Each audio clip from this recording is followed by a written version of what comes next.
Oh, okay, this is the composition of my civil service package. You'll have this clear book, which actually you considered as my pack 1, and then I'll have my book. I have my book here. Inside this envelope is a book, okay, and then that's my pack number 2, and of course, inside also of this envelope, small envelope. The envelope is compared to the short folder. That's only how it measures. So with this is now my pack. This is my pack number 3. And after that, I'll have my pack number 4. So this is now my package or set number 4, which actually the content maybe later I will also tell you. Now after that, I also have here my first mock exam. This is my first mock exam. This is 1, 2, 3, 4, 5. So mock is my mock exam number 1 is my pack number 5. And then after pack number 5, here is the answer key. This one is again the same size envelope we have compared a while ago. And with this is now the mock exam A1, and this is now the answer key. Inside this pack number 1, 2, 3, 4, 5, 6, pack number 6 is 1. This is my pack number 6. Inside with this is the answer key of mock exam A1. Now, what about also with the next pack number 7? So 1, 2, 3, 1, 2, 3, 4, 5, 6, 7. With my pack number 7, I will have to give you the mock exam number 2. Okay. With this mock exam number 2 and answer key, these are all these 3. Aside from this, as soon as this arrives, the pack number 1 and the pack number 2 and the pack number 3 and the pack number 4 will immediately be opened by our subscribers. By the way, the content of this clear book is from the time is changed. The content also of this pack number 2, the book is actually changed from time to time depending on the necessity of the current exam, as well as the pack number 3 composed of this, and this is about 10 or 9 or 8 CDs inside with this will also be changed, and of course the supplemental will also be changed from time to time. Okay, so with that, those are all readily available. I mean, that can readily be opened as soon as these things arrives. And there is also another pack, which is pack number 5. Is the number 5? 1, 2, 3, 4. Number 5. So with this number 5 is now my mock exam E1. Okay, this is mock exam E1, which is pack my number 5, but this is yet sealed. This is opened, and based on the program calendar guide that is here in the clear book, that's the time that we will open this one. Later I will show you the contents of this. And after you have taken this exam, also you will also be, that's the time that you have to open this answer key, mock A1, which is the answer key of E1, which inside this is again the notice na don't open yet until September 13. September 13 is just 1 day ahead after the exam. Provided you have taken the exam, you can now readily open this answer key. No. And then after that, we also have the next 4, 5, 6 na pack. This is the green one, is the mock exam ito, which again to be taken on the schedule based on the program guide, which is on October 3, 2015. Now with this, let's look at here. As soon as it arrives, you have to read all of this or understand the contents of this. Familiarize. First is the book, and then second is you have to familiarize if the discs are all in good condition, as well as this one by glancing.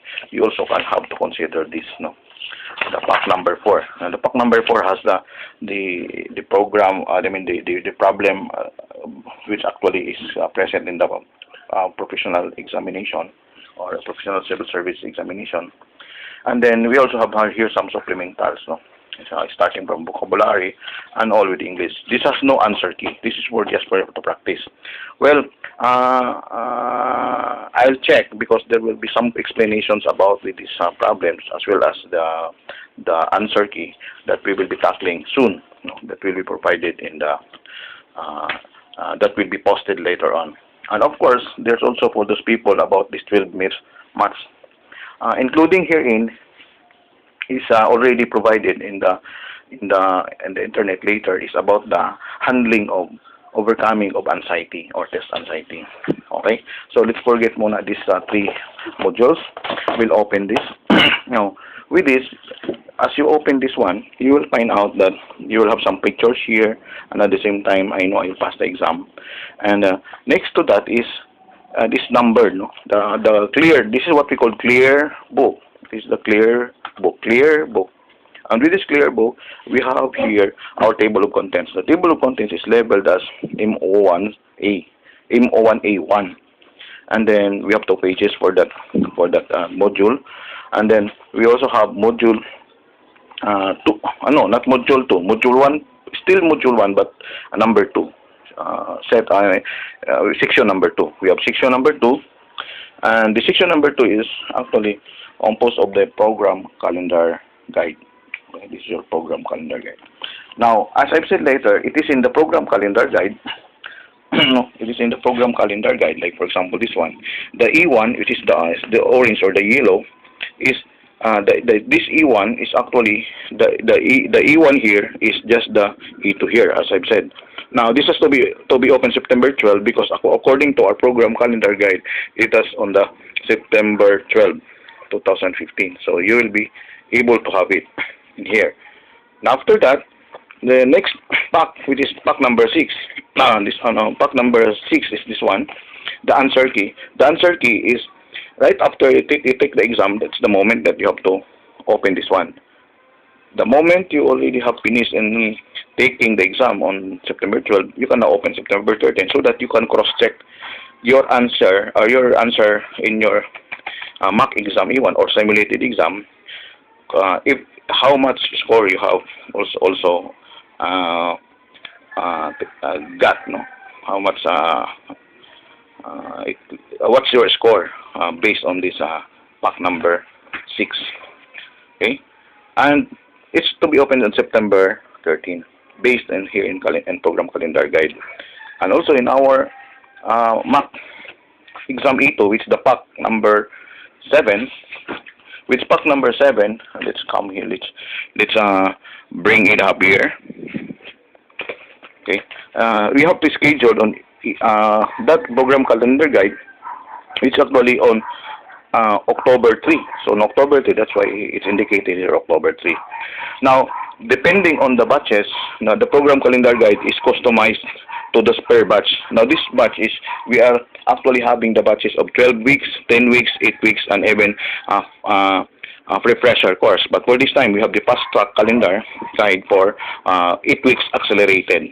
So in this program is actually 8 from week 0 until week 9, week 8 until the day of exam.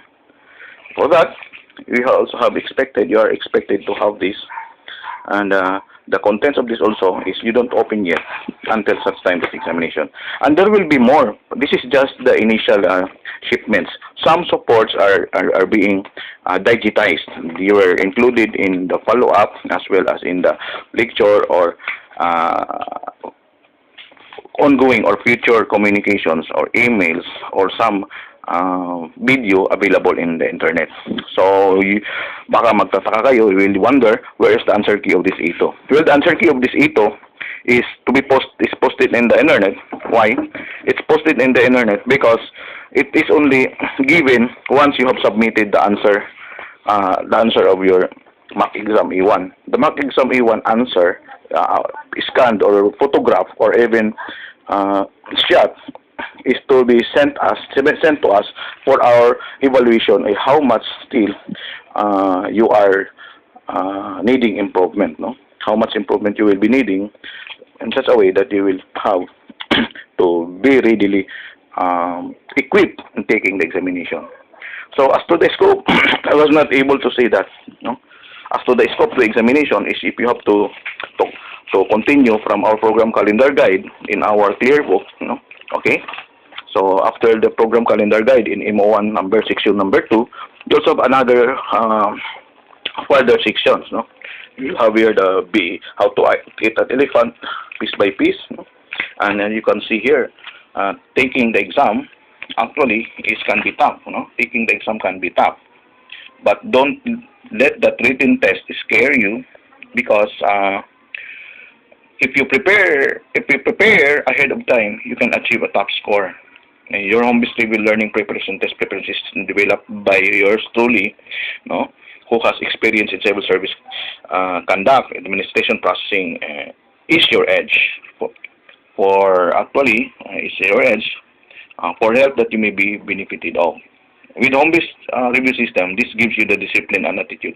You need to be a passer, you need to be a winner, and you need to get even double your score. So, with that, we have also our expected accomplishments with the corresponding period. Besides with our program calendar guide here. Besides with this, you also have a what we call this one, expected accomplishments per week. No, so we list that down here. And after that, we have to see the next section, which is actually the announcement, and section 4 is the application form, and the section number 5 is the breakdown of the civil service exam. We'll come back to that later. And also we have section number 6, which is preparing the civil service examination, and as well as why is it that 90% failed and what we can do about it. No? So we have to discuss that a little bit so that you will have a correct mindset. And of course, in section 8, you have patterns of success. In section 9, you will have this additional civil service tips in section 9. And then in section 10, of course, is you will be tackling the techniques and strategies, helpful tips on the examination, and as well as how is it possible to really pass the exam. It's not impossible to pass the exam, no? But as an exam, still it remains difficult if you are not familiar. But if you're really already familiar, it's a great edge for you to really have a better understanding and a better comprehension. Then the possibility of winning you is very, very much high. Or I mean, the possibility of winning or succeeding or passing the exam is very high. So we have here our vision, and vision is direction, the right direction to go to. Why is it that our civil service home-based review is so much needed?